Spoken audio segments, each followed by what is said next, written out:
Bunda, kembali lagi ke channel YouTube Bidan Isna.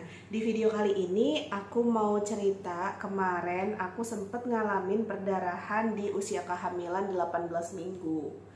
Nah, gimana nih kabarnya bunda-bunda? Mudah-mudahan bunda-bunda semuanya sehat ya.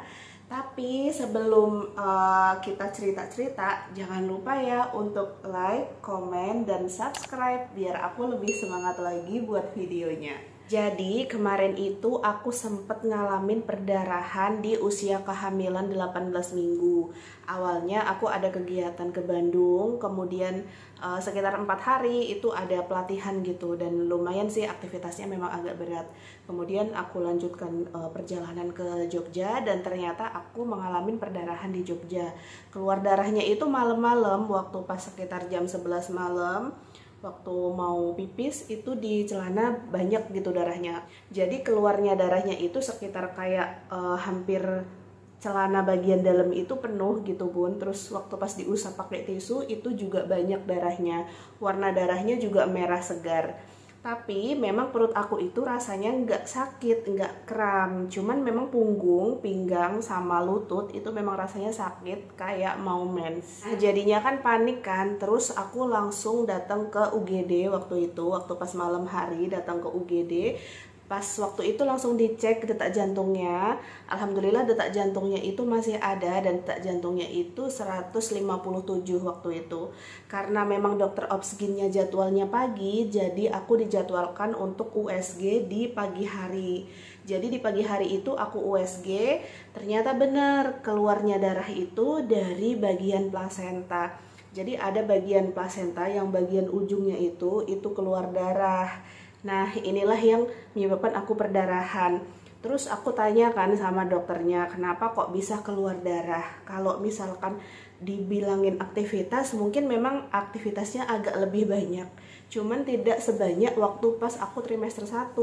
Waktu pas trimester 1 itu lebih banyak lagi aktivitasnya, kayak naik turun tangga ekstrim, jalan-jalan kemana-mana, naik motor juga kemana-mana kayak gitu. Tapi ternyata aku nggak ngalamin kram, nggak ngalamin sakit. Nah, waktu pas 18 minggu ini memang aktivitasnya sedikit meningkat, cuman tidak terlalu secapek waktu pas trimester pertama gitu. Jadi waktu pas trimester kedua ini keluar darah. Dokter juga bilang penyebabnya tidak bisa diketahui secara pasti ya, karena memang ini plasentanya letaknya bagus, plasentanya itu letaknya ada di fundus, jadi tidak di bawah gitu plasentanya. Memang bisa jadi karena efek kecapean, itu bisa jadi, tapi itu tidak satu-satunya penyebab. Jadi memang ada beberapa hal kondisi kita perdarahan itu yang memang penyebabnya itu bisa berbagai macam, bisa kayak kecapean, bisa juga kayak mungkin hormonnya lagi turun kayak gitu. Jadinya waktu itu langsung aku dikasih obat penguat dari dokter kandungan itu tadi. Yang tadinya aku itu minum Microgas, jadinya aku dikasih Dupaston. Dosisnya juga ditingkatkan 3 kali. Jadinya yang tadinya Microgas itu aku cuma minum sehari sekali gitu kan. Ini aku ganti Dupaston. Yang Dupaston itu dosisnya aku 3 kali, pagi, siang, malam gitu. Selama 8 jam, setiap 8 jam sekali itu aku minum Dupaston 1. Akhirnya dokter nyuruh aku untuk bed rest. Jadi aku hanya tidur turun itu kalau pas ke kamar kecil aja, jadi pas pipis aja gitu. Kalau misalkan nggak pipis nggak boleh ngapa-ngapain. Akhirnya aku bed rest di Jogja itu selama 5 hari. Hari pertama aku bed rest itu darahnya masih ngalir. Dan yang lebih parahnya lagi, darahnya yang keluar itu sudah kayak mau ke item-iteman itu, pikiran aku udah pusing banget, capek banget, kayak takut banget karena kalau darahnya yang keluar warna hitam itu tanda-tanda solusio plasenta. Takut banget, khawatir banget kalau plasentanya lepas. Tapi ternyata darahnya, alhamdulillahnya darahnya itu semakin berkurang, semakin sedikit, semakin berkurang.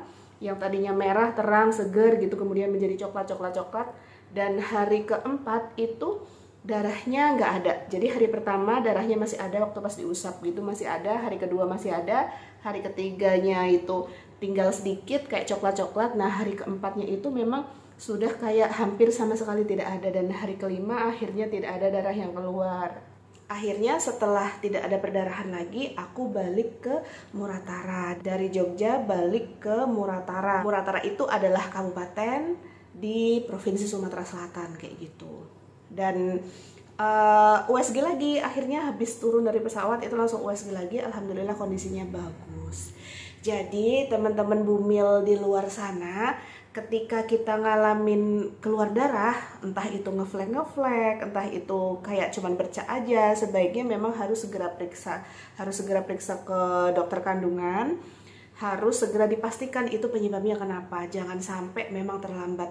Alhamdulillah itu aku waktu pas begitu kayak keluar darah itu langsung periksa, jadi langsung obatnya mikrogesnya tadinya juga pas malam itu langsung ditingkatkan juga, langsung minum 300 mg ya, jadi langsung 3 kapsul kayak gitu. Paginya baru diganti obat Dupaston, diganti sama dokter kandungannya. Nah teman-teman kalau misalkan mengalami flek, mengalami sakit kayak gitu, itu jangan beli-beli obat sendiri, jangan oh ini dia pernah ngeflek dia minum obat ini, jangan kayak gitu ya. Tapi harus periksa dulu ke dokter kandungan, nanti dokter yang akan meresepkan obat-obatannya.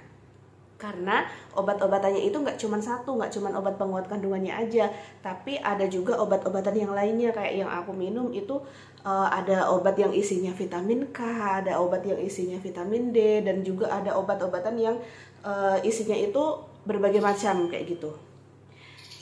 Nah jadinya buat bumil di luar sana tetap semangat ya. Apapun yang sedang terjadi, misalkan memang lagi ngeflek, kalau dikata sama dokter suruh bed rest ya bed rest total aja gitu. Pokoknya turutin apa kata dokter. Oke, mungkin itu dulu cerita dari aku. Terima kasih sudah tonton videonya ya. Jangan lupa untuk like, komen, dan subscribe. Bye-bye.